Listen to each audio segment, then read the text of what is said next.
Okay. Numbers are going up. This is good.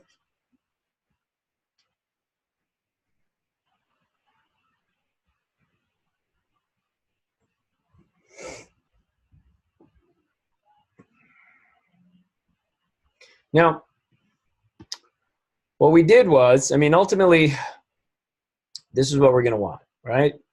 We're going to want to store it in this .holidays. We're going to have to call the get.holidays method so that we can see the holidays. So we'll just wait. We're at 18, 19, 20. A few more, and we'll be done.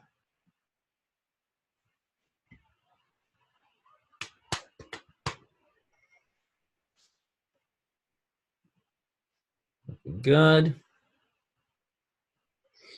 Something happened on lunch, and now like my program's broken. It just You broke it, Jeremy. Man, like you know it's funny too, because I stopped mine, and when I started it up, I was like, "Please work, please." I had the. Hold on. What happened? It's probably, you know, it's one of those things. I had a student come up to me yesterday in class. We did a code along. I slacked out my code pen. They came up to me and they're like, "Hey, I have exactly what you have, but it's not working."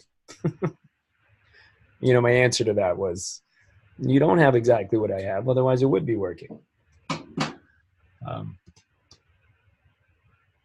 you know where it is, Jeremy? You need help? I think I found it. Sweet.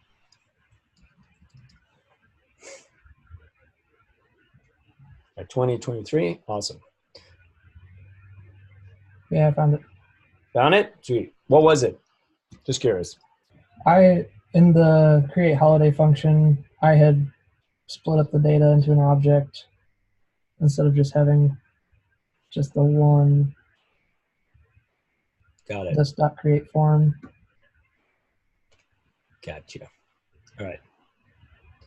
Got this. We got our little holiday here. So this, now we need to test that this works, right? So here we're going to just load the get, or instead of load, I'm going to say call the get holidays method on page load, right?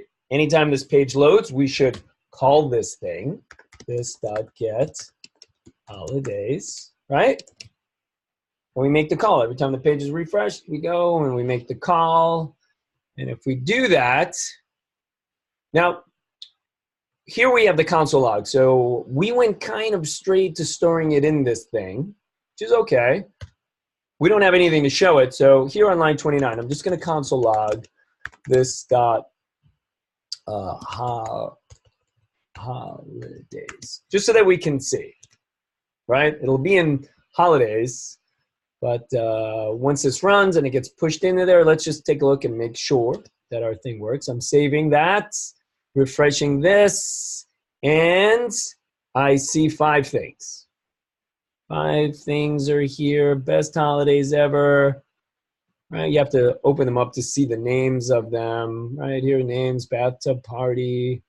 This one's update me. This one's muffin, and this one is test. I was just testing out earlier, making sure everything works. Right? Everything seems to be solid. Everything working. You get it all? I'm getting this dot get holidays is not a function.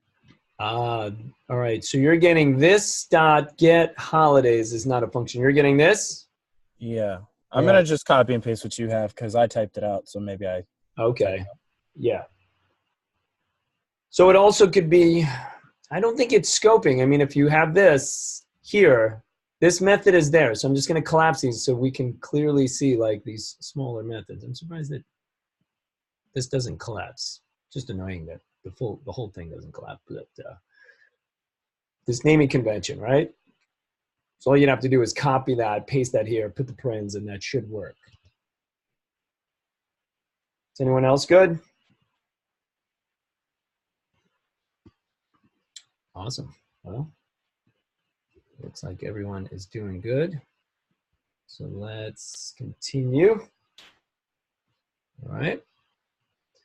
So now what we want to do is render our holidays, once again, kind of in the browser. So a few things we need to do. Now we already created. I went ahead and just created that with you. That holidays variable, that's all done. And we know that it's working because it's outputting our holidays data. Now we have to do an ng repeat, right?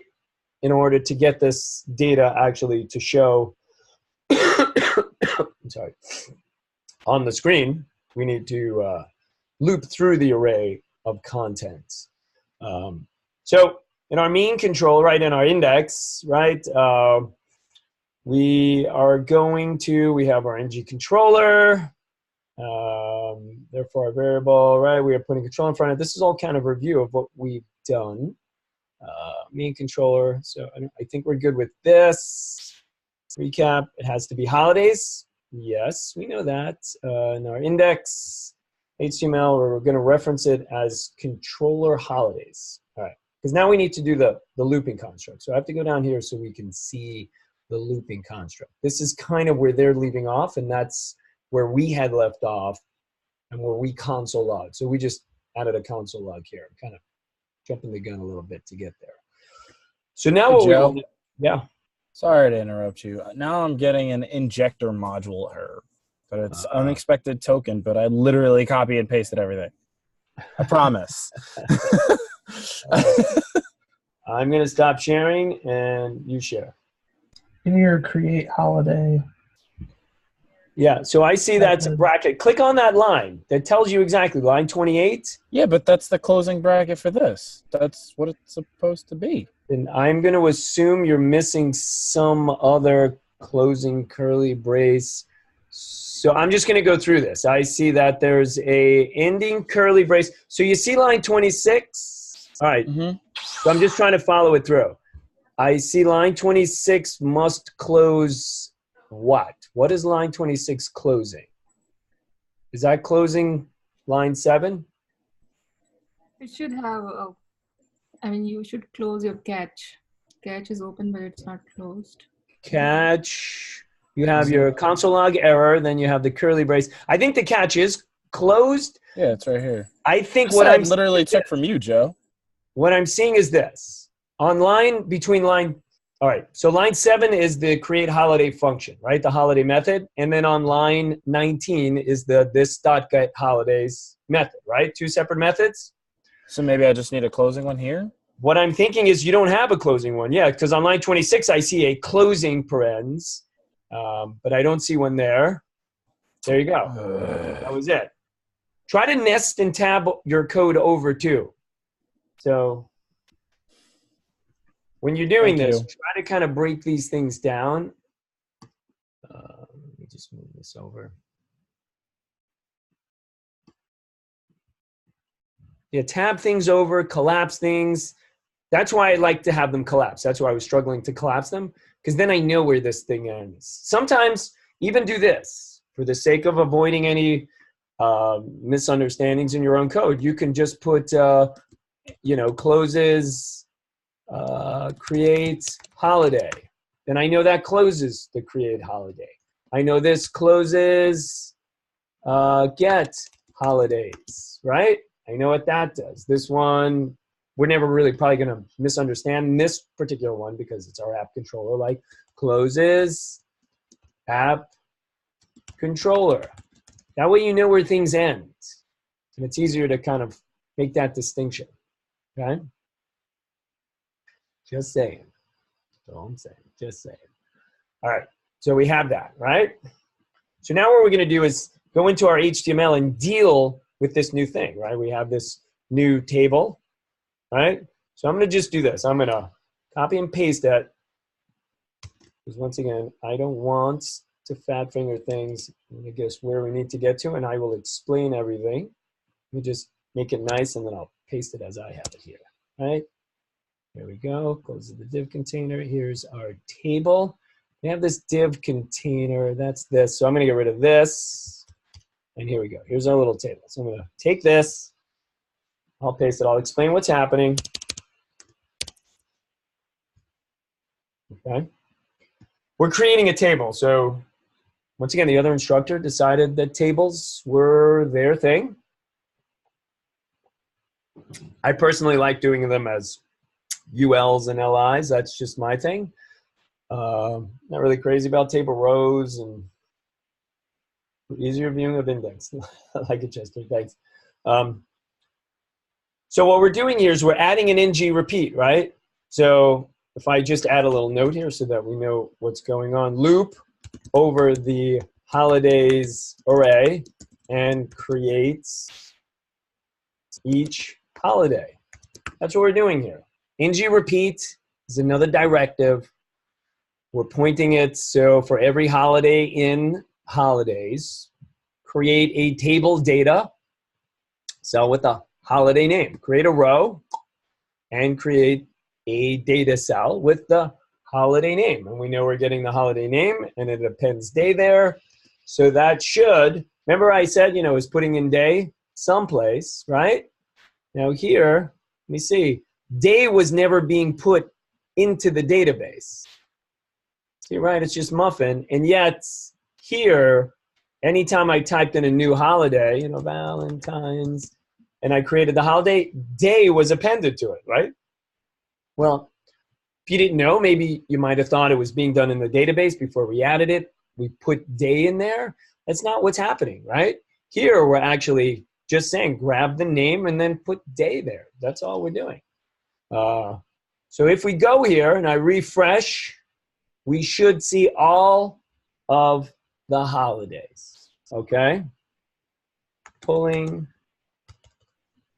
get, and view all of the holidays. Point. All right, so just give me a thumbs up if you're gonna get all and view all the holidays, if this works. So let me know.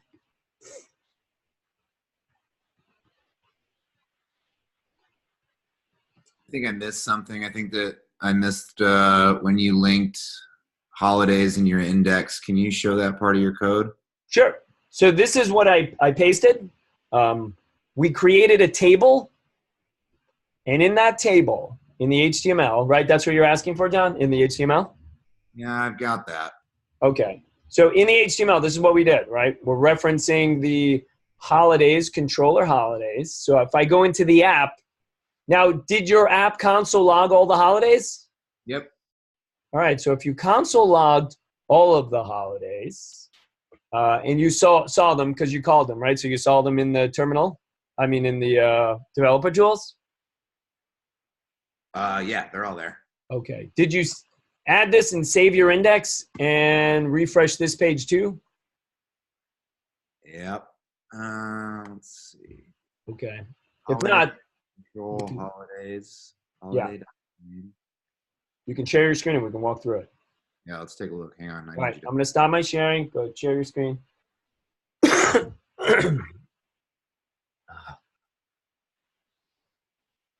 we go. So I don't see any errors. Okay, but we don't see anything. All right. So I'm looking at the table. ng repeat, holiday in control, CTRL, holidays. Add the holiday name. That looks good. You're saying that that file is saved, right? Yep. All right, just making sure. Now go to your app. Let's take a look at holidays and see here. Go there. All right, so I see it. Anyone else see it? I know what's going on. Line 26, what's happening? Take a look at line 26. Oh, yeah. What's the issue there? He's not actually putting it down. He's just logging it. Yeah, you're not, yeah. Remember, we had originally put this dot holidays, and then I went and added the console log afterwards. So now you got it. Sweet. Yeah, simple little thing, simple typos. I don't know. I think I've got most of that, and mine still isn't functioning right. Okay, why don't you, look so ominous, Iris. There's no light. Just this Iris Department. ghost of Iris. All right, share your screen. The ghost of Iris returns. Go to developer tools so we know that there's no errors coming in on that side. Oh yeah. Go to the, you're in developer tools. Well, let's see, you have the console. Okay, good. So you're getting all the data. That's cool. All right. Some of it. I don't think I'm getting all of it. I think you're getting, if you go to data, you're getting one thing at least, right? Yeah, at least Oh, one yeah. thing. Yeah. So Yeah, that's all that matters. Now go back and let's take a look. Maybe you're doing the same thing. So go back. You're doing, go to get holidays, the method, and you're doing the same thing. What? Where? Little Miss Iris, line 31. Line 31. Is it not this dot holidays? You No, needed to but you're not actually write it. Yeah, console logging it doesn't, console logging only confirms that we've gotten the data back. We have to put the data that comes back. So this dot holidays should equal response dot data. That's what it should equal. Wait, what? Okay. What am I doing? Above the console log, Iris, you actually have to call the information to be posted to the page. Here, Iris, I just posted what you need to put there. Oh, I think I had response.data earlier, but I deleted Okay, it. no, that's fine.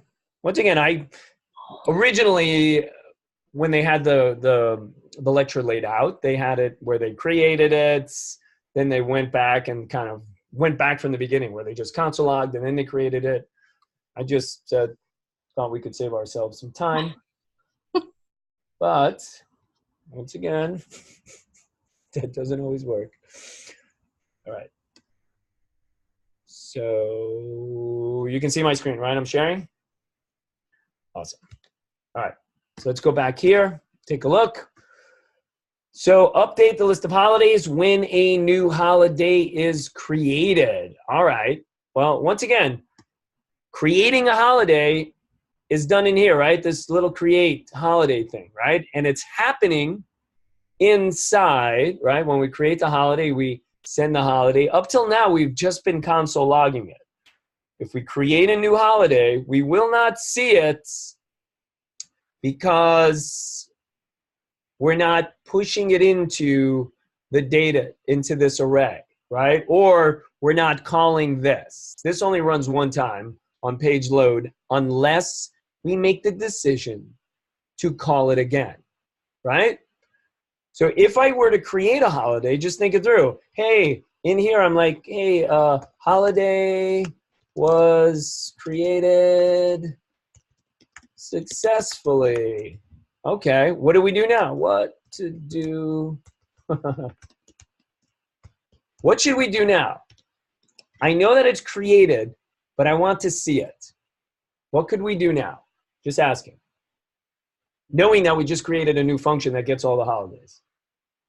You just want to call that get holiday function inside. Yeah, right? I mean, think it through too. Like we could call the holidays function. We're going to test that first, or we could push this thing into the holidays array, right? Either way would work because touching this thing, anytime this thing is updated, so I'm just going to put here because of two-way binding, anytime the holidays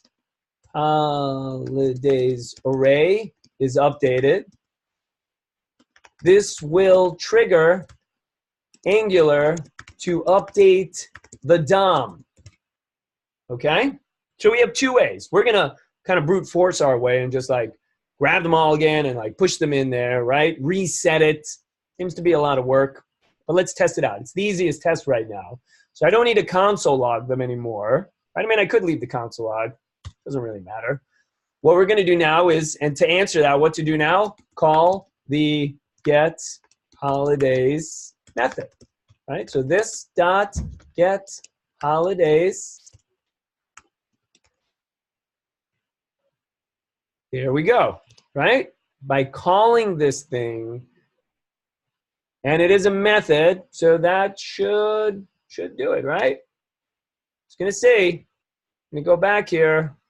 I'm going to get rid of, I'm not going to get rid of anything. I'm just going to create a new holiday, my new holiday, and let's see if I create it. Doesn't look like it populated. I'm going to make sure that my new, maybe I didn't save it. That could have been it too, right? Oh, there's my new holiday, so I know it's working. Another holiday. There we go. Now it's working. Okay. So this is one way to do it. Just adding this one single line there triggers this. This makes another call. Now remember that that's a lot of overhead. You know, we just made a call to send something. Now we're making a call to send everything back. I don't know. That seems to be like a lot of work. The server's like, oh my God, don't you already have everything?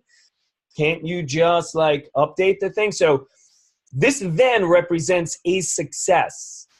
So a lot of the times what we can do is if we know that the database was successful, then we can handle things on our end knowing that the database updated itself and it kind of sent us back the data, gave us confirmation that it worked. And if we know that it worked, we can just maybe update that array of things.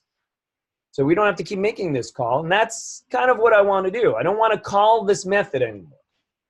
I don't want to do that. That's a lot of work. What I want to do is this.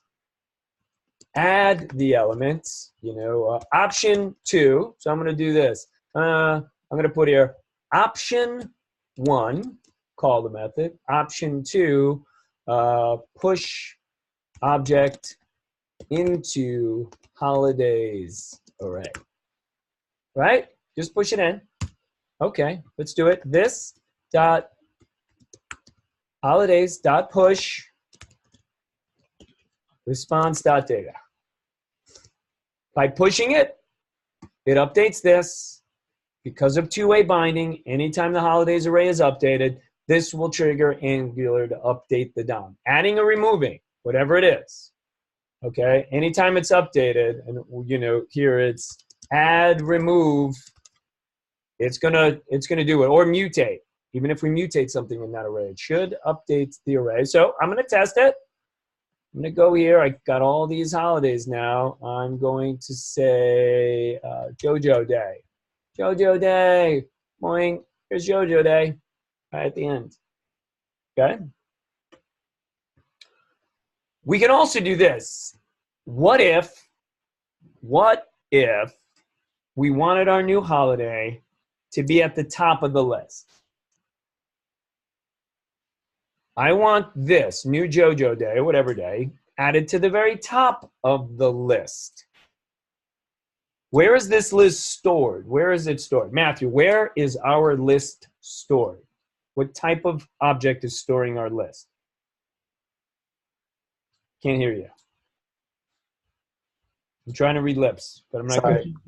It's stored in an array. Okay, so if I was to output the elements of an array in the order in which they are in the array, and I want to see the thing that I just created as the first thing in the list, how do I do that to the array?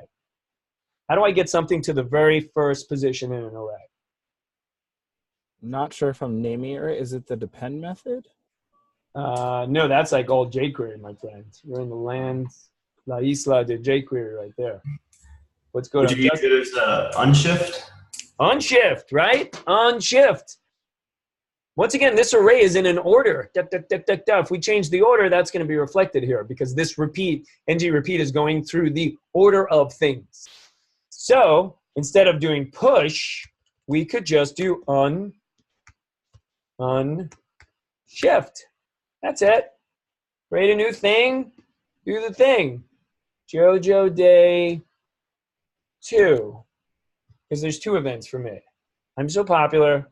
I've created, did I not save it? Didn't save it. So JoJo Day 3, should put it at the very top. We're going to get to deleting these things because now this is a tedious process, right? I want to get rid of some of these things. I could use Postman to do that, right? Get the idea of JoJo Day 2 and just use Postman to delete it. I could go into Mongo right now, select everything and remove everything and start all over again, right? Easy ways to do this. Cool. So we're able to get all our things. We're able to add them. Awesome. Right? Easy enough. Easy enough. And the last thing that we want to do is when I do add a holiday, this thing stays there. Like I don't want the user to do this and get rid of it. Like that's a tedious process of having to get rid of things. So what we want to do is when we create a holiday, we want to clear out this dot create form. And we're going to set that to, I think we're sending it to an empty object again, right? There we go. We're going to set it to an empty object, even though it's already here. So we could remove it here. We're not going to be using that anymore, right? Oh, no, we need to leave it here. I think so. Let's take a look. If I do this, if I save this, I go back here. If I refresh and I do another great day, boink, there we go. Add it to the very top, clears that thing out. There we go. It looks good, right? If I refresh, now what happens is this. Here's the thing though. See another great day? It's awesome, it's at the very top, and so was JoJo Day 3. That was at the top just before too. But if I refresh, what happens? Goes all the way to the bottom again, right? Anyone explain that to me? Why is the order of my elements changing? Isn't that timestamps or something? Or when they got entered into the database? Yeah, so the database is entering or storing these elements from like the very first one when it was created based on like, I would suppose, you know, sometimes the IDs are in sequence, but as you add elements to the array, they into the collection, they get sent in this order. That's the order that's being retrieved.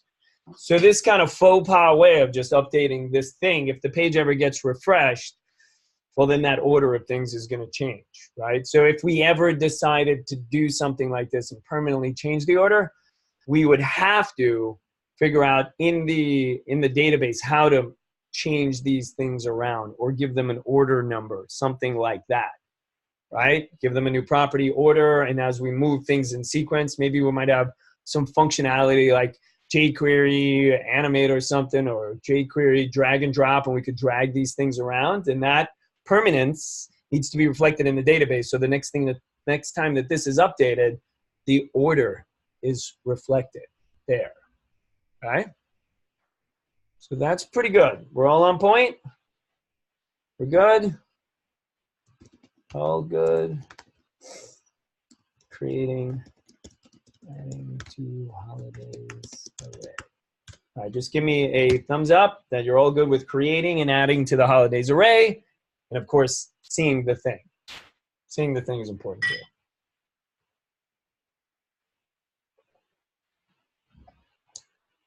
Hey, Joe. Oh, I'm yes. getting now a 400 bad request post. What'd you I do? don't know what. I didn't do anything. Would you stop? Say I did something. At least say I did something. I don't know what I did. Okay, how about this? I don't know what I did. There you go. I'd rather take that. You can't handle, I didn't do anything. All right, I'm going to stop sharing. Share your screen. Let's see. I'm literally, no, I just stopped writing stuff. Literally have what you have, Joe. I'm not going to talk anymore. I can do IDAs when I need to. All right, so what do we got here? You got this dot holidays unshift. You're pushing it in. You got the create form. That's good. That file is saved, right? Mm-hmm. Okay. And what's the error message again? Can I see the error message? I don't really know. It's saying it can't post. Is your server? Did you like terminate your server or something? Is your your server looks like it's good. It's trying to post, and we're getting 404. Yeah. I haven't touched it. I refuse to touch it because then I'll have errors. Okay. So it's in your post. So let's take a look at your post then. Let's just take a look at the post. So create a holiday. All right. So holidays, this dot holidays. So you're moving some stuff around. This dot holidays array, right? That should not be on line 8. It should not be nested inside of that function. It should be like above or below the this dot create form on line 5. Okay. Oh. All right. What? There we go. There you go. It's working. Yeah. So where these things are scoped, like you're nesting kind of this global variable that another function needs access to. Right. You're nesting it in there. And when the function runs, it's like, all right, I got to push this thing into this And it has no array. And it's like, where's the array? But the array's inside of another function. I can't see it. All right. Thank you. All right. Stop moving things around. I want to be like this. Don't touch it, Aaron. Just don't touch it, but you got to touch it. So. All right, here we go. We're all good? 21 all good? Aaron, you would be the last one to click on that little thumbs up, so I'm going to guess we're all good. Let's move on to delete. I think we can get delete and then can hit a break. Oh, my chest. All right. So what are we doing now? We're deleting things. So I'm going to go back here, show the functionality. I got all these things. If I refresh this, this app is pulling from the same database. If I refresh, I'll see all the same things. I want to get rid of some things. Delete, delete, delete, delete, delete, delete, right? I just delete these things. I refresh, they're all gone. I go back here, I refresh, boop, they're all gone. So we're going to delete. So obviously, this thing here requires some sort of ng click. Ng click calls some sort of delete method, and the delete method makes a delete request, right?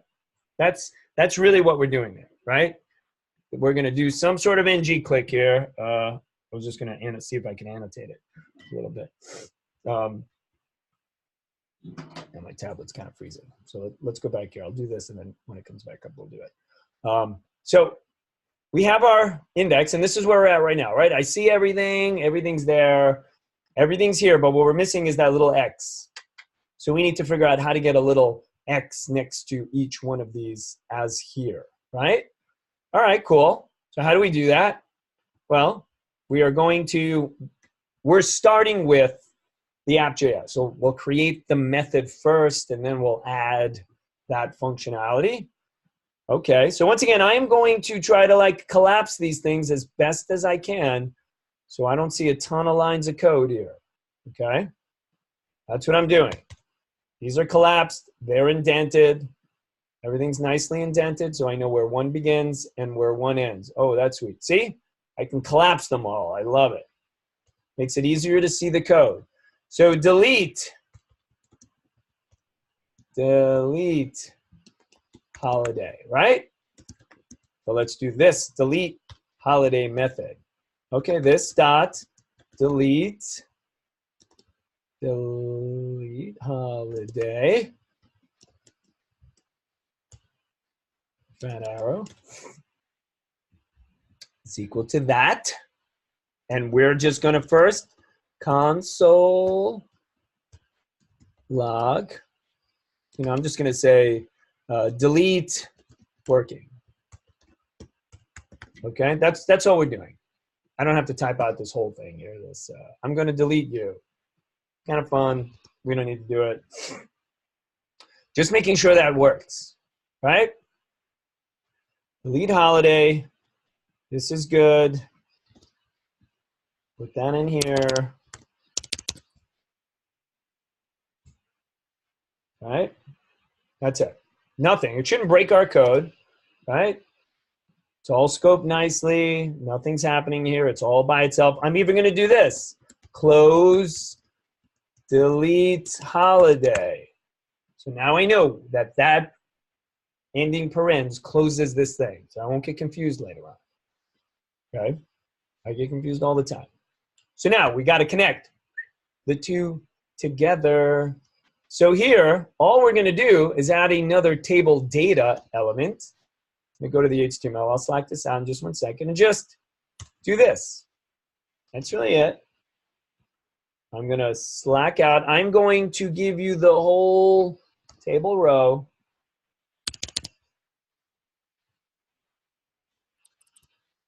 There you go.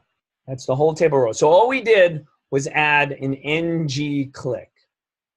An ng click calls the delete holiday method, and then the delete holiday method, well, for now, just console log, but ultimately it's going to hit a route on the server to delete. Okay. Just gonna save it. I'm just gonna make sure nothing's broken and I have the X. If I click on it, oh, doesn't do anything yet. ng click, control delete holiday, unless I misspelled something, unless I didn't save my server. Well, that could be it too. Right? Hey, Jim, you misspelled delete on the method. On the method. You know what? You know what's funny is I was looking at that earlier going, that doesn't look right. But my brain didn't see it. All right, so I'm going to save it. There we go. Delete working for each one of these, right? Awesome. So I'll just wait for everyone, right? So what we have here is, while we're waiting, I'll just maybe do a little annotation. Here we go. We got this little thing here, right? Is an ng click, right? We got this action. This ng click calls the delete holiday method, right? And then that delete holiday method is ultimately going to make an HTTP request to our server, right? And so our server is going to be listening in on some sort of route that is going to have or expect an ID of something that is preceded with holiday, right? So we're going to be sending it to that route using a delete method, right? That's the method. That's what we're going to be doing. ng click kicks off delete holiday. Delete holiday will then execute this HTTP, right? Yeah, 2 T's really close. This will do the delete method, and we're going to that route. Okay? Clear all of that. Let me get rid of my annotations. Everyone's good? Sweet. Okay, well, that's good. So now what we're going to do is go into our delete holiday method. We just got the console log. We know it's working. That's cool. Don't really need that console log here anymore. What we need now is this whole HTTP method. Create the structure first. Opening and closing parens, opening and closing curly braces. Add the method. Delete. Add a comma.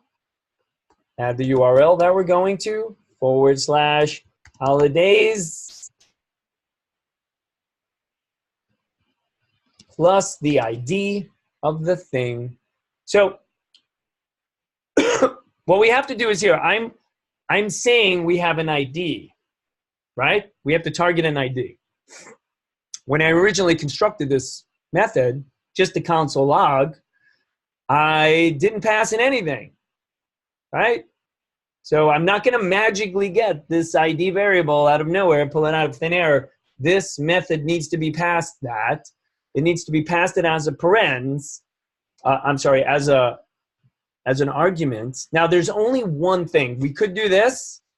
That would suffice. But since there's only one argument, we could just do this. Shorthand and fat arrow is if there's only one single argument, you don't need the parens around it. It's intuitive. So these two are representing the same thing. Cool. We know that we're going to delete. We know that when we delete, we saw this happen the last time, we get a response back from the server. It usually sends us the data. We're just going to console log response.data to see that we got the object. We don't really need it. Then we're going to catch the errors. Error. And we'll just, here, I'm just going to do console log error.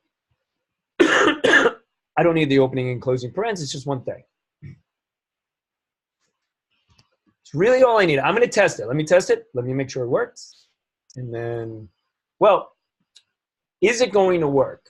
I can tell you right now it's not going to work, because if I take a look at what we configured in the HTML, all we're doing with ng click is what? What are we missing here on line 27? Passing the ID. Yeah, we don't have the ID of the thing, right? So my whole method here is all dependent on being passed an ID, using that ID in the URL to delete the thing, so we don't have the thing, right? So we need a way to pass it. Now, I don't know, did we miss it when we created this? We did miss it here. See this? Oh no, was it? TD, no, they updated it up here, so I bypassed this. So here, holiday underscore ID, we need to add that in here on line 27. Holiday dot underscore ID, okay? Everything in our array of holiday array contains an ID. That ID is needed, I'm gonna save it, in order for us to delete anything, okay? Now here's the thing too, just think it through. I click on the button, that button calls this method and passes it the ID. Cool, the ID is removed. Cool, what happens next? Right, the database doesn't have it anymore. What do we need to do now? It's only gone from the database. Where does it still sit? Can the user still see the item on the page? It's in the array of this.holidays. Exactly. So we have two things to either consider here. We can either consider calling this.getHolidays again, and it will make the call, push all the things in there, make sure it, or we could do something else. So I'm just quickly going to test that, right? Test that if that works, we could call this.get. I'm going to just do the really dirty way, the way we don't want to do it, but we're just going to test it really quickly. Now I'm going to go here. I'm going to refresh, make sure I don't see any errors. This is good. I'm going to get rid of test day. Boom, test day is gone. Awesome. If I refresh this page, it would make another call. Everything is good. I can get rid of muffin day. Boom. Awesome. Muffin day is gone. But once again, a lot of work. A lot of work for us when all we need to do is target the thing in the array. If we get back a success, right? Because once again, this represents that it was done successfully, right? The delete has been successful, right? That's what this means. If we're calling then, it's successful. So we can do it in here. So let's see how we do that. We just did this. So here, this is how we did it. I'm going to walk you through this. I'm not doing this.getHolidays anymore. So I'm going to put a note here that we're going to target the object in the holidays array and delete it. Once again, because of two-way binding, anything in this array that gets mutated, added, removed, mutated, right, updated, will cause the ng repeat to kick off one more time. All right, so let's do this. I'm going to create this const variable called remove by index. So if I'm looking to remove something, I have to know its index position. That's first and foremost. So if I was working through pseudocode, I'd be like, retrieve the element's position in the array and slice it out of the array. Use its position to remove it or slice it. So I'm going to get the position first, and I'm going to say, all right, hey, this.holidays, that's the array. I'm going to use this array method called findIndex. FindIndex returns back an index of an element that you are looking for. Okay? We give it a, this is kind of fat arrow here. I'm going to call each element as, because this is a looping construct. FindIndex, I'll just put here like FindIndex is a loop, just like dot for each, dot map, the other array mapping, the array looping methods, dot filter, dot reduce, all of them are looping constructs. This is a looping construct. Because we're looping, we're passing in the current element in the loop. We're calling it holiday. And then we're saying, if holiday dot underscore ID is equal to ID, that's it. If you find the thing that's equal to this, return the thing, that's it. And it's only going to return the first thing it finds. Like this kind of acts like, what's the other array method that we can use to return back the index position of the element if it was just single elements, not arrays of elements? Does anybody remember? Index of. Yeah. So dot index of also, but that only works for like, it's not a looping construct. You actually have to know, it's like, it works on elements that are like strings of text or numbers, not objects. Because we need to loop inside of the object to look at a property, we need a looping construct here. This looping construct allows us to examine the internals of the object, and then based on that, it will return true or false. I'm just gonna get rid of index up here. All right, so cool, we know that. So now let's slice it, I'm just gonna say, remove it from the array. All right, this dot holidays dot splice. Splice, I always think of splice like, you know how people splice movies? Take a reel of film, splice it, add or remove something from within this long reel. You can add or remove. Splice is a mutator method, meaning I can add or remove. With splice, I can actually stick something in or I can remove something. So with this, we are saying, go to that positions index, that element's index, remove by index, go to its index, and remove the first thing that you see. At that position, remove the very first thing that you see. That's what we're stating. Okay? So I'm going to console. Let's put this here. Booyah. Let's test this thing out. Just going to see if it works, right? Refresh this. Oh, so I broke it. What'd I do? Initially const. You're missing equal sign. Oh, yes. So const and then equals. We're looking out. All right. Refresh. Woo, we're back. So let's do that. Done. I'm going to refresh it. Right? Because once again, the page refresh calls this. It's really gone. It's gone. Well, I can go to this other server too and refresh that and it's gone.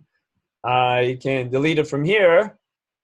Go to this server, refresh, and it's gone. We're mutating the same database. It's all the same thing.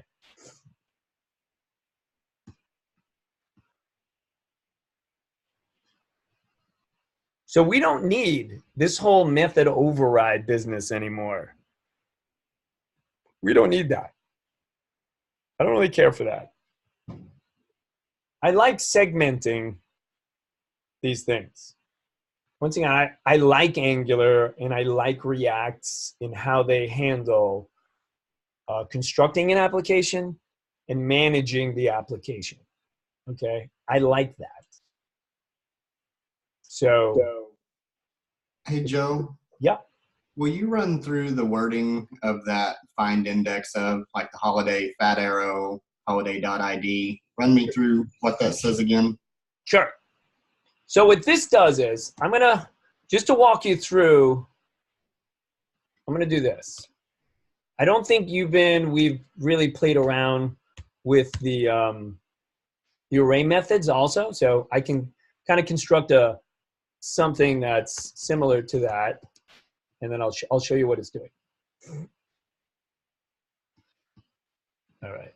So here, so let R equal to, A, B, C. Because it's the same construct. Let's just say I wanted to loop over this. Array dot for each. This is the for each looping construct, right? All right. In here, we pass in the thing. Because it's a loop, we need to have a handle on the thing. So the first thing is the letter A, and the letter A I'm going to represent right now as elements. That's what I'm going to do. I'm going to call it element, right? And then this takes a function. So if I got rid of this and I just gave it a full function, it would have been something like this, element, and then that, right? So it does take a function, and this is a callback function, right? Inside of this, these parens, this function runs, okay? So I'm just gonna go back to what we had before. Here's the element, and then in here, we just say, if I was to console log elements, you would see each element console log, right? The first time this loop runs, A is element. The second time this loop runs, B is element. Awesome. The same construct happens with map. Map also does the same thing. It's a looping construct. Map returns every element, by the way. But we wanted to do find by index, right? So find by index is more something like this. Actually, let me do this. Before we do, I'm going to do filter. Filter, if I do this, will return everything, but filter also can do something like this. If element is equal to A. Only if it's equal to A. And I'm going to say let result equal to that. And then I'm going to console log result. Only because filter returns back the thing. So if I run this, what happens here? If element is equal, I don't need this if statement because it's really running this thing. Here we go. Let me do this. All right. Inside of this, filter is a conditional thing. Filter the things. So this is truly just the if statement. If that's true, return it. That's what we're saying. Okay? We only return one. If I wanted B, I would do B. Run it, and it returns just the variable, just the element B. What I'm trying to show you is what filter does, because a lot of the times you use filter to find things in an array. Okay. Well, I would do find by index. Okay. Instead of sending me back the element, element is equal to B, I think we might need it find by index so it's not, did I misspell it? Oh, maybe this. Let me just take a look here. Find index. All right, so it's find index, not find by index. Find index, right? It returns back the index of the element in the array. Now, once again, I could have done it the same thing by doing this. Index array.index of B. That would have been the same result. If these things were objects, then this becomes more appropriate. So doing it like this, use find index if looking at objects, okay? And use index of if looking at strings, numbers, booleans, anything that's not an object, okay? So let's go back here. Does that make sense though, Thad? Did I just kind of go down this other road? No, that makes sense. And yeah, thanks for explaining some of those other functions as well. Okay. I think what you're going to see is this pattern. So find by index is very similar to filter. One returns back the element. Find index returns back the index of the element in the array. But once again, it's used for objects mostly. Otherwise, you would use index of to find the thing. Okay? So that's what's happening here. And the minute we find it and we get the element's position, so now I have a number, splice removes it. Okay? And, if you're ever curious, you could just do, splice JavaScript. This should take us to W3 schools where I always like to go to. I don't really like NDN. I could go here and splice. They're showing you additional parameters here. Banana, orange, apple, mango. I'm just going to see what happens. I'd have all these. If I try it, what happens? So now splice here adds lemon and kiwi in the middle instead of removing. I did say splice, like a movie reel, you can inject or remove. So at position 2, right, go to index position 2, start at the 0 element there and add these two things in. So splice allows you to add or remove. And I'm sure they're going to have another example here where they just remove something. Right here. Here they're removing. Start at position 2, 0, 1, 2, and remove apple. Or remove apple and mango. Watch this. Apple and mango, go bye-bye. Start at position 2 and remove the first and second element starting at that position. Cool. Any other questions? Are we all good up to this point? I only got 2 little check marks there on find by index. So I make sure everybody's good. Everything's tested. Cool. All right. It's 3:30. Take another break. And we'll come back at 3:40. So break time. Come back at 3:40. Boink. All right. I'll see you in a few minutes.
3:40. We're all back. We're all back. Sweet. So what do we got? We got post, delete, get. I think we're at the end of our rope here to like update things, right? That's where we're at. So we're at the update cycle. All right, so let's take a look. So we got here Angular dot updaterize it. All right, so we completed Angular delete. That's all good. Change CSS with Angular. We're going to change some CSS in Angular. I'll kind of show you what that is. Simply update with a double click. Double click being this. Double click changes this, changes that property. That's our update. Okay, so our update is going to change something, do a put request to the back end. We can target the element in an array, grab the thing in the array, and like update the thing in the array, and that'll be fine. We could do it both of these things. We'll also add a hover, so whatever the active one is, their info will be here, right? Cool. That's what we're looking to do. So in order to update, we need, I'm going to go back in here. I'm going to collapse that method. All my little methods are collapsed here. I'm going to separate them so we can see my methods. Create, get, delete. And now we're going to create update method, right? Hey, this dot update celebrated method. So we're going to create a method that updates. So here, update celebrated method. Celebrated method. All right, here we go. This dot update celebrated is equal to holiday. We're going to pass something in, the holiday that we're looking to update. And then for now, we're just going to console log and say, you know, inside update. We're just looking to test it out. Test out the click event, make sure it works. That's all we're really looking to do. Okay? Then we post that here. All right. That's all we're looking to do. Update celebrated is equal to the holiday. Make sure you get that in, and then we'll go and we'll add it into the HTML.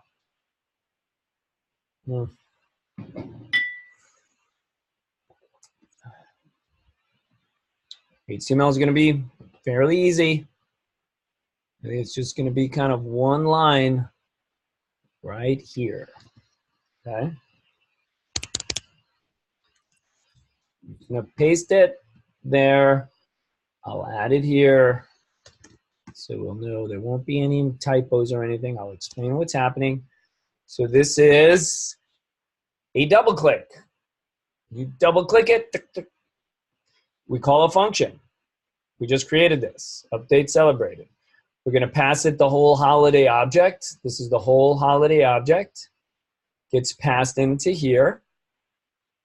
And then we're going to do something. As of right now, we're going to pass it in, but we're not doing anything with it. So if I went back here, the fact that I'm getting a holiday, I would just maybe console log holiday also, just to make sure I'm passing the thing, I'm getting the thing, right? I'm going to test it out. Oh, what happened there? World Kindness Day? That's odd. That happened to me too. Huh. Let me take a look. That is weird. Let me see. Did I do something wrong here? Table data row. You have to remove the holiday.name, I think. Oh, yeah. So here, that's it. So we have two in there. So this one was supposed to update that one. So let's get rid of that one. Okay. Good looking out. Boink. All right. Double click. There we go. Double click. Right? 2 separate clicks. One was for Will Kindness. The other way was for Bathtub Party. Okay?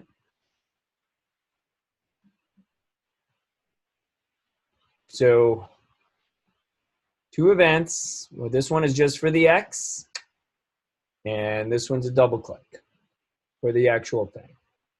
Okay? Once again, that goes back to the, Angular directives, right? These are all the directives. There's a whole pool of directives, directive attributes. Was this it? I was just on it this morning looking at all the Angular directives. Angular directives, maybe here. And they have the list of them. There's a whole list of them, I think, on their site. No. List of Angular directives. Here we go. Tutorials teacher. I think this was the one. It's blue because I clicked on it over here. And then we have some of those. That's annoying. All right, we're out of there. All right, get out of this. Get out of that REPL. We don't need that REPL anymore. It looks good. All right. So now we update. Now we do a little bit of that updating. We know that we click. We're passing it. The object is getting passed here. So let's do something with that object. Okay, so back in the method. We did the console log. We know that that works. Let's do this. Holiday dot celebrated is equal to the opposite of the Boolean value that it currently is. That's really it. Okay? And then I'll just set a console. I'm going to console log the thing again. All right? And this time we'll just console log the value. Holiday dot celebrated. And here I'm also going to do celebrated. So we can see what it was before. And we can see what it's after. That's what we do. So I'm just going to go. I'm going to test this out. I'm going to refresh this. I'm going to double click. False, true, true, false, right? These are always going to be opposites. First time you click was the old value. This is the new value. Okay? Old, new values. Okay? This is what we got so far. That's really it. A couple of lines of code right here. This is all we've done. Okay?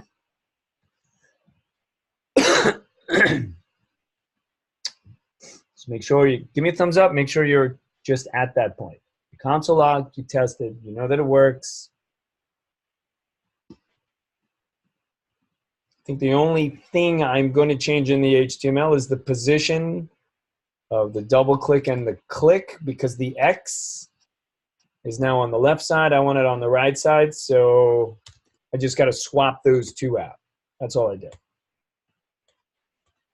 I put the double click above the ng click, and that should put our name and then the click events to the left. If I refresh, there we go. That's what we want.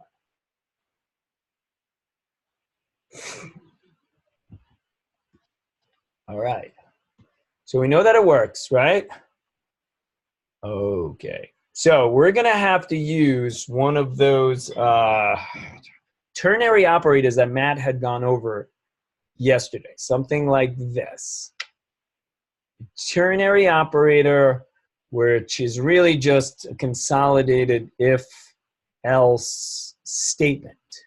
If this is true, do this, else do that. That's really what this says. You're going to see this a lot. I like using these things because I don't have to put if and else. I can just put a colon to represent the else. And if this is true, this would be the code block I ran, or else I would do that, right? That's what we want. And all we want to do is this, right? If I do double click on these and it changes the value, I want a CSS property to reflect that, right? Because I could easily click on this thing. We are clicking on it now. It is changing the value, but I don't see that reflected here. There's no there's nothing in the DOM on the front end that conveys that the thing has changed its state. So we want to see that it's changed its state, okay? So in order to do that, we're gonna have to reflect this in the DOM. So here is our ng repeat, right? Here's our ng repeat. Once again, holiday and control holidays do these two things. Awesome. For each element though, right? Here's our click. Here's the beginning and the end of our double click, right? Because that's really what we're gonna highlight, not the X. I don't really care about the X. The X is gonna have its own hover thing. Right here, the X has its own hover. So that'll be something else that we target.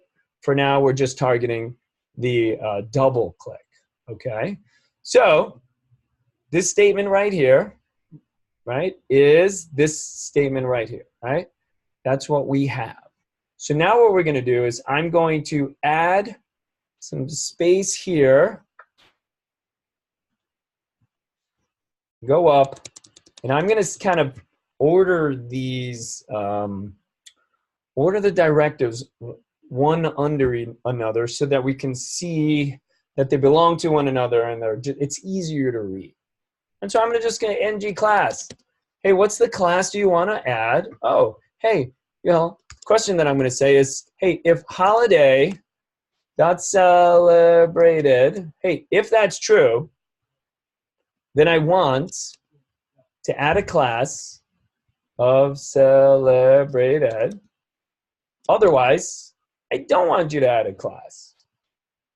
And that is that. Okay? I think I may need, I'm gonna see if this works. If it bugs out because of the single quotes on the end, I think that should work. I don't think that should be a problem. So once again, all I'm saying is this is the ternary operative. This is our if condition. If that's true, add a class of celebrated, else don't add a class. Okay? So let's take a look. Hopefully I didn't break anything here. So I'm gonna refresh.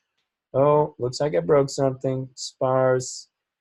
Holiday.celebrated. Right here. Celebrated. So let's see. So maybe it is the whole single double quotes. So what I'm going to do is I'm just going to copy this just to see. I'm going to see if it was me mistyping something. Single quotes, double quotes may mean something here. And it does. So I'm going to go back to what I had.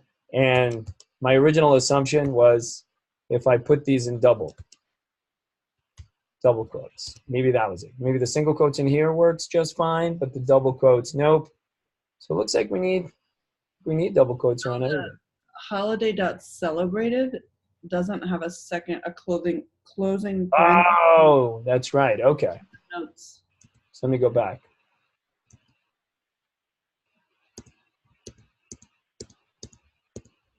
All right, hold on a second. Just gonna get rid of this. Holiday, that. Oh yes, because the parens was in there. Got it. This was our condition. I thought my mind was around it being the condition. I was kind of looking at this. You see this? My brain saw this and I was like, oh, there you go. The condition needs to be in parens. But that doesn't need to be in parens. The whole statement itself needs to be in parens. That was it. All right, we're looking at it. So that's what we added.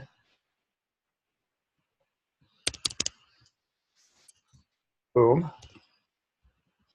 Test it out. No errors. Double click.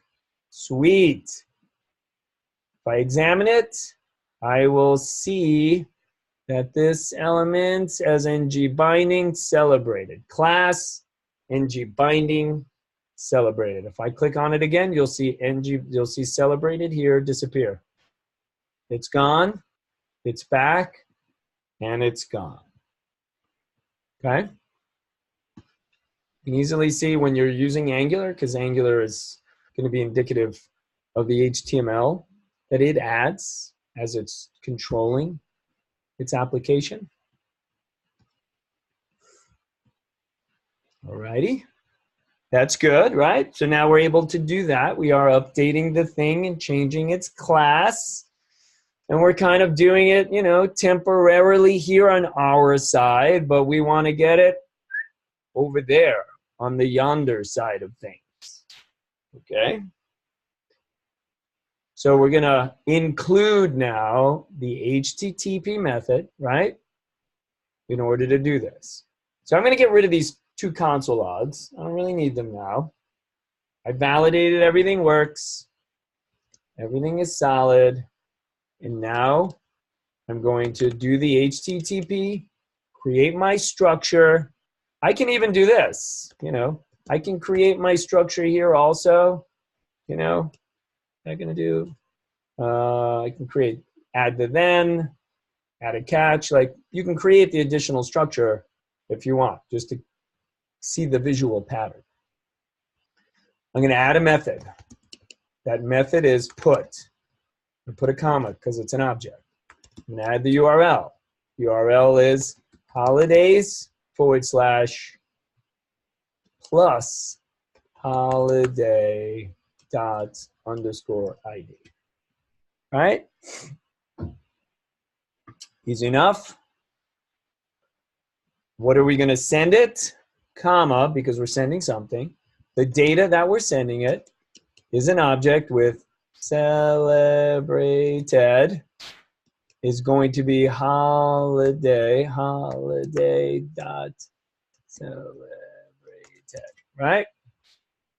Because once again, up here, we changed it to the opposite. So holiday dot celebrated is the opposite.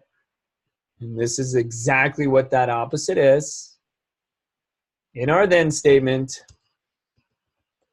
we will, just for the sake of it, console log, right? Console log response dot data dot celebrated, just to get that value. Okay. And we also want to have a catch, right? I want to move this over because this, I'm going to move this here.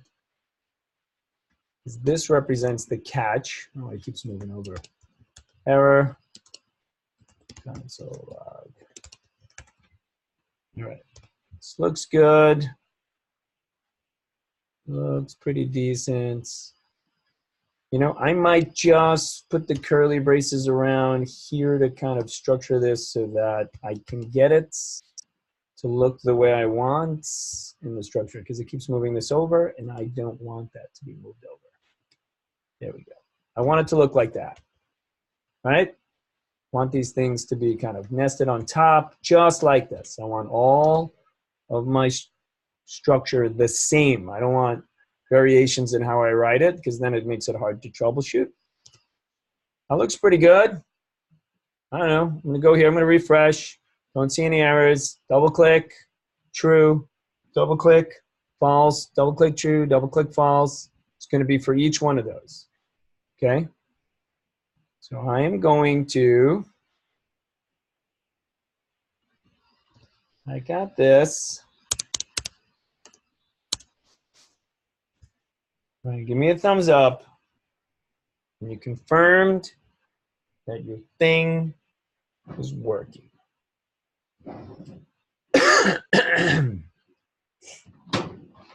It's time for Lossinger.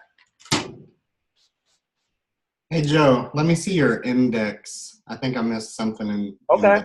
I'm not getting any. I'm not getting any errors or anything, but it's not logging anything. Oh, so if it's not console logging anything, then you're probably not executing it. So I'm going to do this. I'm going to just copy and paste the whole table. So you have the whole table. You have it here. You have it there. If anything, you know, you copy and paste. That's how I solved my problem earlier. That's usually how I solve most of my problems too. You're in good, when you're in good company. Or I'm in good company. So Joe, if this works, when we double click on an item, it should be celebrated. And if we double click on it again, it goes back to, you know, like true or false. Yeah, the Boolean value changes from true to false if it's double clicked. Okay. Okay, then I did something wrong again.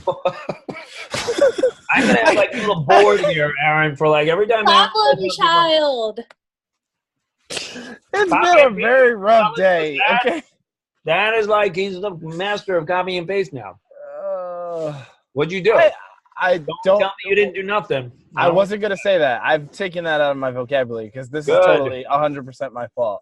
Let's keep this relationship honest. What'd you do? I still have the log, which I know that's my fault. But when I double click, it just logs the same thing. So like true, true, false, false. So show. All right, I'm gonna stop sharing. Go ahead. Go ahead. Aaron. I will warn you. I've been doing the markup, so maybe that's why. Okay. But I'm not jumping ahead. So before you're like, well, you jumped ahead. I did not jump ahead. I'm not scolding you for jumping. I just want to fix your problem. Share your screen. All right. And you saved everything too. First, save everything. Yes, everything's saved. I'm not going to troubleshoot until I know it's saved. Refresh the page. All right. Now do your thing. All right. So it's just console logging true both times. Every time you click, it just comes out true, right? Double click on it again. I just want to make sure. It'll go back to false, but it just doesn't flip-flop. Well, it is flip. Oh, did it not? It changes. But click on it again. Click on Muffin Day again. Click on Muffin Day. Click on it. So now Muffin Day is true. Click on Muffin Day, then double click. Muffin Day is false. Oh, okay. So maybe I'm just getting confused because it's double logging it. That's probably because I have two console logs. You, my friends, are in the double logging world. Single log it. All right. It's been a rough. All right. You tried teaching this. Not what I meant. I mean, like, it's just been a rough day for me and errors, man. Like, I don't know. You're not alone. All right. Everyone else good? I'm going to assume everyone else is. All right. Show one holiday. We're moving on. Now, the show one holiday is this functionality. When I hover, this information here changes, right? Bathtub party day, celebrated false. World Kindness Day, celebrated false. If I double click, World Kindness Day, celebrated true. Right? That's all we're doing. This requires HTML, and this requires another event. This will should wrap up everything for the day. All right. So what do we got here? Get one holiday. All right, well, what we're going to do is add a holiday. It's kind of like, when I was helping everyone with the movies that day, this was kind of like, hey, how do we know what movie we have active? Well, why don't we create a variable and store that information in that variable, and that's what we're going to do. Hey, this dot holiday. So I'm going to go back to my collection of things up here, and I will, maybe between line 8 and 9, since they're kind of similar, I'm going to say this dot holiday is equal to just an empty string. That's all. Okay? We have our controller. We're not really doing, where's our H5? Here's our H5. The order of things is a little off. Right, HIs is up here, create forms there, holidays here. It's all the same. You got this holiday, you're all set. We have another method. This choose one holiday. Cool. I'm going to go down here. You see where I ended I'm going to do this. See? I'm going to add something here, and this close, update, celebrate. Right? So when I close this, I see that ends it. Easy enough, right? I'm going to save it. All right. Here we go. Choose one holiday method. This dot choose one holiday is equal to, we're going to pass in something. We're going to pass in one argument. Same like we did up here. That arrow, we're going to do something. we're going to set this dot holiday equal to whatever was passed in, the holiday object. Okay? This is looking similar to some of the solutions you came up with for the movies app that day. All right? This would have been movies. Set it to the movie. Awesome. Once again, we're just going to test it. Console log this dot holiday dot name, and let's just make sure that this works, right? We created the function. Let me do this. There you go. Add that. Make sure. Give me a thumbs up when you added it. And then we'll go update the HTML.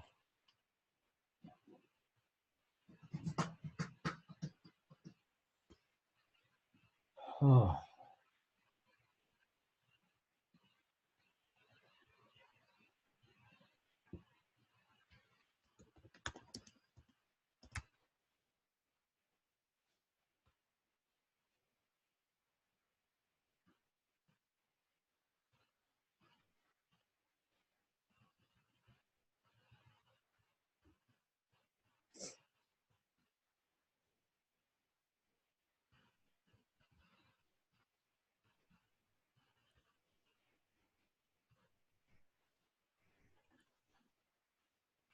Okay.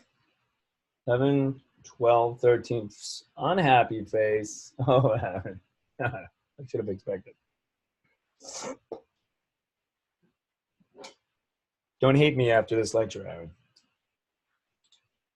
I would never. I don't blame you for this at all, actually. I blame myself. That's funny. I get this all the time, and I teach so many classes. I was just talking to some people at GA yesterday when I went in to teach my night class. They were like, how do you do it? You teach all day. I mean, yesterday I didn't teach all day, but there's times I'll teach all day. I'll go in a class, and I'll teach an evening class. And it's the same pattern. We all make the same kind of mistakes. We all think we didn't do the thing that we did do. And once again, it's just the sooner you're like, I must have changed something. I don't know what it is, but the sooner I realize I changed something, the sooner I can fix it. I accept all blame for my transgressions. Yes. And I accept you accepting all the blame. All right. We got 12, 13, 17, 18. We're almost there. Really, all we need now is just this little mouse over thing. See this tiny little thing right here? Boop. That's all we need. And I'm going to position it right here underneath the ng click. I'm going to black this out once again. For the sake of not messing it up, I'm adding a mouse over event, ng mouse over. And these are kind of called synthetic events. You know, these are directives, but these are synthetic events. They themselves are triggering other events. And what it's doing is it's on mouse over. It will execute that function, passing it that value. And by passing it that value, we will do something. As of right now, we're just console logging it. That's really all we're doing. So if I go back here and refresh, no errors, mouse over, bathtub party, mouse over, World Kindness Day. Sweet. Easy enough. Easy peasy there. All right. This is where we have to add some HTML. Okay. We have this huge section of HTML over here that we need to add. And so we are going to add that underneath the table. All right. Once again, I'm going to add this here, and I'll show you where we're going to add it. We're just going to put it right, kind of right below the table. But I see here that there's another different. All right. I'm just going to do this right here. And I'm just going to straighten up my code. It doesn't look crazy messy. Tab this over, get that nested. Don't do it. Oh, that's good. That's good. This is the div container. Whoop, just making sure. This is the div for that. Awesome. Save it. Let me slack it out. And really all we're doing is adding some HTML. The HR is a line break. That's all it is. It's just a line break. We're grabbing the holiday name. We are having an H6 where we get celebrated, we get likes, we get description. That's really it. I mean, it's pretty straightforward. If I refresh this page, I get the information there. Look, boink, boink, thing works like a charm. That was easy. All right, I already know if I typed all that out, I would have a ton of errors. Can you show your index HTML code? Oh yeah, sure. Here's the index. I put it between, here's the table, and here's the closing div for the container. So it's in its own little section. What's that?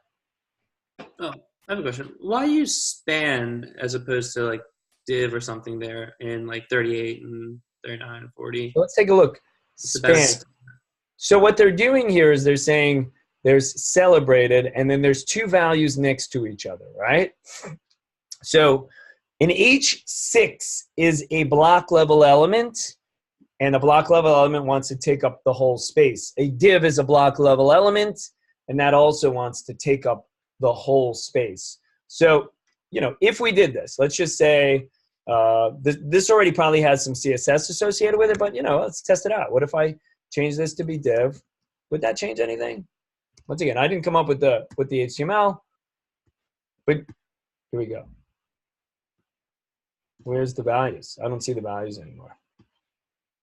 Oh, you see how you see how false is right below it now?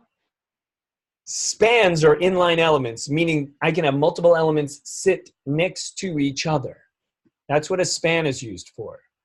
Block level elements are meant to dominate the whole horizontal.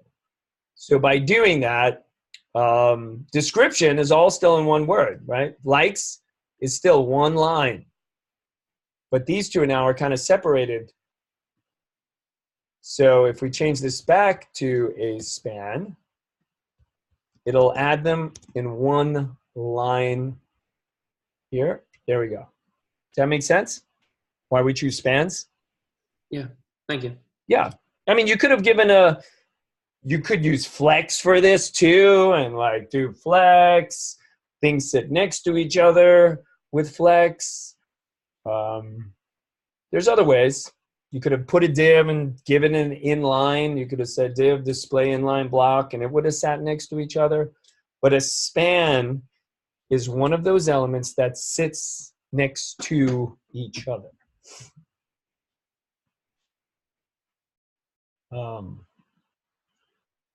Sweet. Let me see. I think I had an example of something I was working on where I did choose a bunch of spans. I said I was working with my girlfriend on creating these LinkedIn posts. I think a few of you saw what I posted on LinkedIn. I think you commented on a few of those. And we were doing it, and when we were doing it, let me see if this is it. Here, just to show you spans. See this? See this text right here? These two look identical, right? Almost identical. This one just a little off over here. But in order to create that, our first initial approach was to create one big paragraph and have font sizes, like this is a different font size than this one. Like every other one is a different font size. And then we just use spans. So I put the first letter of every character needs to be big. So I surrounded the first letter in a span and put the rest of the stuff in spans. And then this got crazy after a while. That was a lot of spans to have things sit next to each other.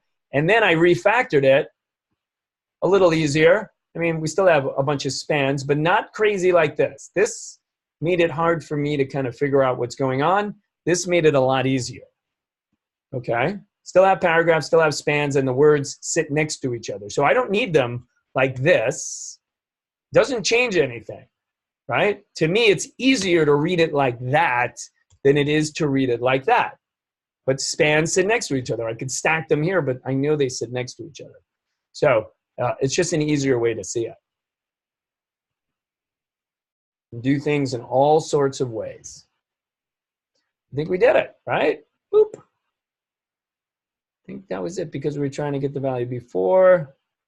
Holidays, reset data. All right, so I think we just had one more thing.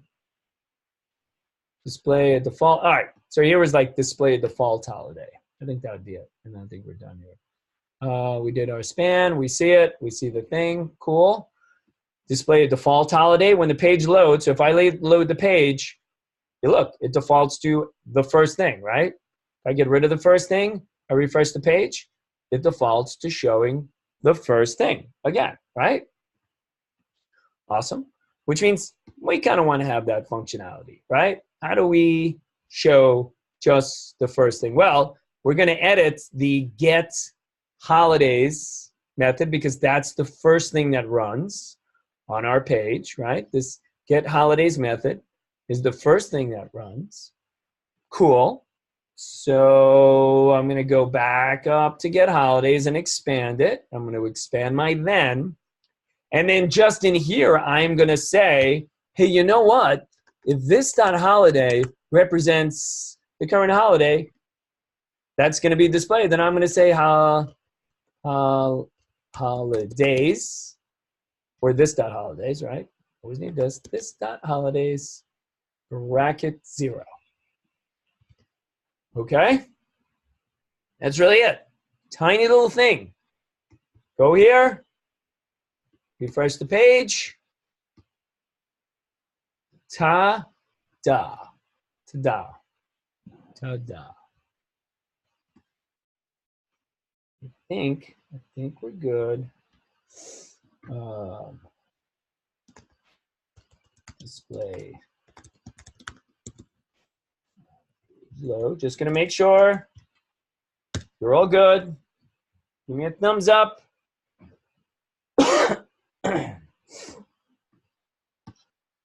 Wait, Joe, what did that do? All right, who was that? Is that Christian or Aaron? You know it was me. All right. So come on now. All right. So what this does is when the page loads, this function, get holidays, runs immediately. Right? On page loads, this is the only function that executes itself on page load. The goal of this function was to store, right? Add all the holidays from database to our holidays array. That's what it did, right? Made the request, got every holiday, pushed those holidays into our holidays array, and because in our HTML we have a ng repeat that's looking for holidays, any changes, loops over it, does its thing. Cool. All right. Well, we also have this holiday thing, right? And this holiday variable is being referenced here. Holiday. Singular instance of it. If that variable name changes at any point in time, this information on the page changes. It's two-way binding. So when we get all of our holidays, I have something to finally show on the page, in the list, and in this side section, right? But in order for that thing to show in the side section, this variable needs to contain something.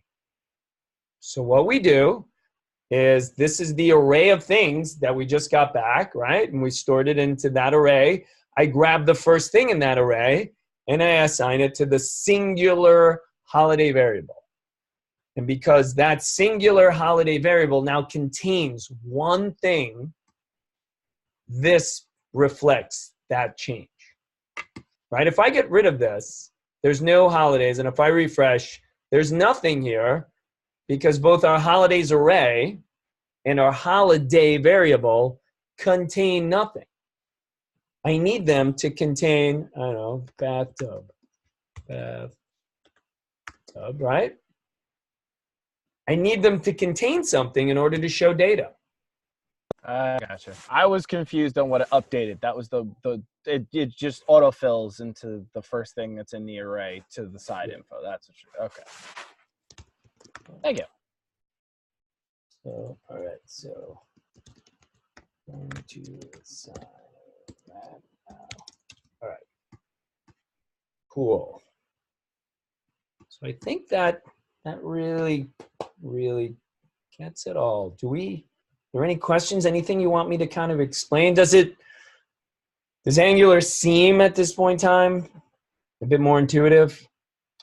Like if you had to write it from scratch, could you do it?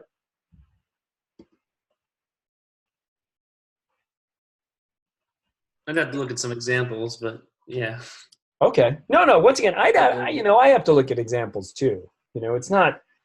Don't think like I can write React, I can write Express, I can write EJS, I can do Angular, I can write all of this stuff, but there's so many things to remember that it gets difficult to figure out. I'm using Mongo for this one, but the next time I'm going to use Postgres. Now that's written in a different way. I can't remember all of these nuances. And I don't struggle to remember all the nuances. Really, if it's a matter of copying and pasting structure, then I will copy and paste structure, and I will implement the logic. Like this logic is things that you should consider. Now that you see this, it makes the Movies app that you built a couple of days ago just that much more like, oh man, that's what I needed to do. Oh, that was easy. Just keep track of the active one. If this name is equal to that, blah, blah, blah. So it all makes sense. Yeah, we're gonna hand out the lab in just a minute. Jerica's gonna do it. I was just gonna show you, I've been meaning to show you for days, like this was my portfolio site. I haven't updated it since I created it back in like 2005. But back then I was learning Angular, and this whole thing was written in Angular. It's not a lot, but you can go and you can take a look and look at the sources, and you can see, I think in here I have my Angular app. There's some more different things happening here in Angular. Angular has the ability to route things. You're going to see things in different structure. Once again, there's a lot to Angular, a lot to learn with Angular. Okay, I know Matt mentioned something about like filtering.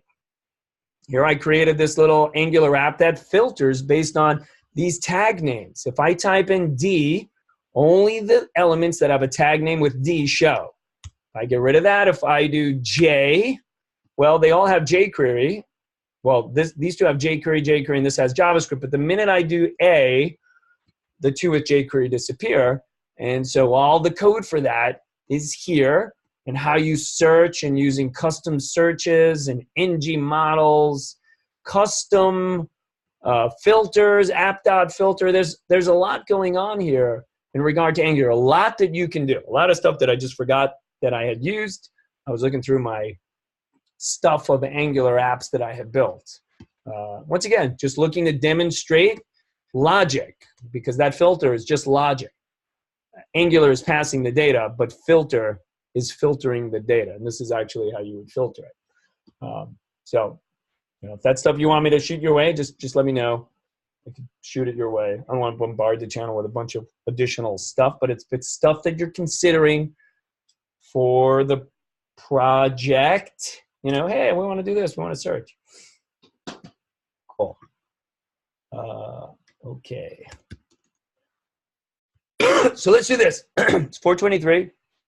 Why don't we take a 10-minute break, come back, and then Jerica's going to assign the lab. 4:24, 4:34. So come back at 4:34. Okay, break time. Back at 4:34. See you in a bit.